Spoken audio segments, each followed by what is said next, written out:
Hello everyone, welcome back to my YouTube channel. My name is Krishna Arora. आज का हमारा subject है हिंदी। आज हम हिंदी में नशा मुक्ति पर निबंध देखेंगे 500 शब्दों में। तो चलिए शुरू करते हैं। सबसे पहले हम लिखेंगे भूमिका, जिसे हम प्रस्तावना भी कह सकते हैं।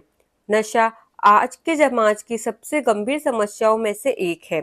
शराब, तंबाकू, गुटखा, बीड़ी, सिगरेट और अन्य मादक पदार्थों का सेवन न केवल व्यक्ति के स्वास्थ्य को नुकसान पहुंचाता है, बल्कि उसके परिवार और समाज पर भी बुरा प्रभाव डालता है। नशे की लत व्यक्ति को शारीरिक, मानसिक, आर्थिक और सामाजिक रूप से कमजोर बना देती है। इसलिए नशा मुक्ति आज समय की सबसे बड़ी आवश्यकता है। नशे के कारण। नशे की आदत कई कारणों से लगती है। बुरी संगति, तनाव, बेरोजगारी, पारिवारिक समस्याएं, आधुनिक जीवन शैली और गलत मित्रों का प्रभाव इसके प्रमुख कारण हैं। कुछ लोग शौक या दिखावे के लिए नशा करना शुरू करते हैं, जो धीरे धीरे उनकी आदत बन जाती है। युवाओं में फिल्मों, सोशल मीडिया और साथियों के प्रभाव के कारण भी नशे की प्रवृत्ति बढ़ रही है। नशे के दुष्परिणाम। नशा व्यक्ति के स्वास्थ्य पर बहुत बुरा प्रभाव डालता है। इससे हृदय, फेफड़े, यकृत यानी लीवर और मस्तिष्क से संबंधित अनेक गंभीर बीमारियां हो सकती है। नशा करने वाला व्यक्ति अपना आत्मविश्वास, कार्य क्षमता और सोचने समझने की शक्ति खो देता है। नशे के कारण परिवार की आर्थिक स्थिति भी खराब हो जाती है। घर में झगड़े, घरेलू हिंसा और मानसिक तनाव बढ़ जाता है। कई लोग नशे की लत पूरी करने के लिए चोरी, हिंसा और अन्य अपराधों की ओर भी बढ़ जाते हैं। इस प्रकार नशा व्यक्ति ही नहीं, पूरे समाज के लिए हानिकारक है। नशा मुक्ति के उपाय।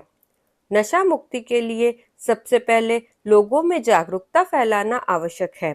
विद्यालयों और महाविद्यालयों में नशे के दुष्प्रभावों के बारे में जानकारी दी जानी चाहिए।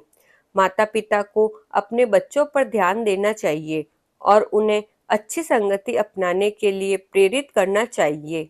सरकार को नशीले पदार्थों की बिक्री पर सख्ती से नियंत्रित रखना चाहिए तथा नशा मुक्ति केंद्रों की संख्या बढ़ानी चाहिए। जो लोग नशे के शिकार हैं, उन्हें परिवार और समाज का सहयोग तथा उचित उपचार मिलना चाहिए। समाज की भूमिका। नशा मुक्त समाज बनाने में प्रत्येक नागरिक की महत्वपूर्ण भूमिका है। हमें स्वयं नशे से दूर रहना चाहिए और दूसरों को भी इसके दुष्परिणामों के बारे में जागरूक करना चाहिए। युवाओं को खेल, योग, व्यायाम और अन्य रचनात्मक गतिविधियों की ओर प्रेरित करना चाहिए। यदि समाज मिलकर प्रयास करेगा तो नशे की समस्या को काफी हद तक कम किया जा सकता है। अब अंत में हम लिखेंगे उपसंहार। अंततः नशा व्यक्ति, परिवार और राष्ट्र तीनों का शत्रु है। इससे केवल बीमारी, गरीबी और दुख ही मिलते हैं। हमें नशे से दूर रहकर स्वस्थ जीवन अपनाना चाहिए तथा दूसरों को भी नशा छोड़ने के लिए प्रेरित करना चाहिए। एक स्वस्थ, जागरूक और नशा मुक्त समाज ही एक सशक्त और विकसित राष्ट्र का निर्माण कर सकता है। तो ये तो हो गया नशा मुक्ति पर हिंदी में 500 शब्दों का एक निबंध। इसी तरह के और वीडियोस मेरे चैनल पर बनाए गए हैं, आप उन्हें वहां जाकर देख सकते हैं। Thank you for watching. Like, subscribe and share.